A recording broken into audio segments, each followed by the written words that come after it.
রান্না করতে আমার বাবা আমাকে শিখায় নাই। কি করব, আমি একটা মাত্র মেয়ে, আমাকে কখনো শিখায় নাই রান্না বান্না করা। এটা আমার বাপ মায়ের দোষ হয়ে গেছে। এটা নিয়েও কত কথা শুনছি, তোমার বাপ মা তোমাকে কিছু শিখায় নাই। বিয়ের 1 মাস না যেতে আমি প্রেগনেন্ট হয়ে গেছি, আমার একটার পর একটা সমস্যা হচ্ছে। আমি এগুলা শিখবো কখন বা আমি এগুলো করবো কখন? আমার তো ফিজিক্যালি মেন্টালি আমি কোনো দিক থেকে তো ভালো ছিলাম না। তুমি শুধু একটা কথা মনে রাখবা, যেই মেয়েটা 16-17 বছর পর্যন্ত মা বাবার আদরে বড় হয়েছে, বাড়ির মধ্যে মা কাজ করতে দেন নাই, যেই মেয়েটা কোনোদিন চুলার কাছে যান নাই, চুলার কালি হাতে লাগে নাই, রাতে বিছানো লাগে নাই, মা বিছায় দিছে, সেই বিছানায় গিয়া শুইছে, যেই মেয়েটা ফজরে উঠে নাস্তা নিজেই তৈয়ার সামনে পাইয়া গেছে, ওই মেয়েটাকে তুমি রশি দিয়াও বেঁধে আনো নাই, বন্দুক ধরে পিস্তল ধরেও আনো নাই,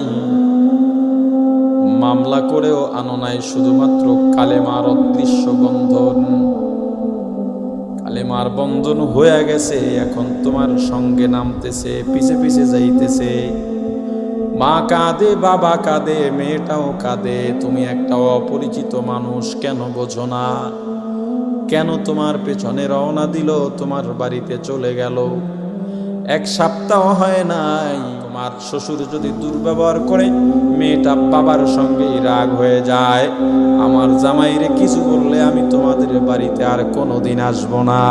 মাত্র 1 সপ্তাহের পরিচয়, কি বলে অপরিচিত একটা পরিবেশের মধ্যে তোমার বাড়ি, না চেনে তোমার মাকে, না চেনে তোমার বোনকে, যেই মেয়েটা বাড়ির মধ্যে কখনো চুলার কাছে যায় নাই, তোমার বাড়ি গিয়া সব সময় চুলার পিঠে থাকে, যেই মেয়েটা বাড়িতে সবার আগে ঘুমাইতো, ওই মেয়েটা তোমার বাড়ি এসে সবার বিছানা বিছায়া সবার শেষে ঘুমায়, যেই মেয়েটা বাড়িতে সবার শেষে ঘুম থেকে জেগে নাস্তা নিয়ে বসতো, ওই মেয়েটা তোমার বাড়ি এসে সবার আগে উঠে সবার জন্য নাস্তা বানায়। কেন জানো? শুধুমাত্র তোমার বাড়ির অপরিচিত মানুষগুলোর মন রক্ষা করতে, আপন করবার জন্যে। তোমার মা তোমার বউয়ের বিরুদ্ধে নালিশ দেয়, দেবেই দেবে, কিচ্ছু করার নাই, এইটা বউ শাশুড়ির সবচেয়ে বড় সফলতা।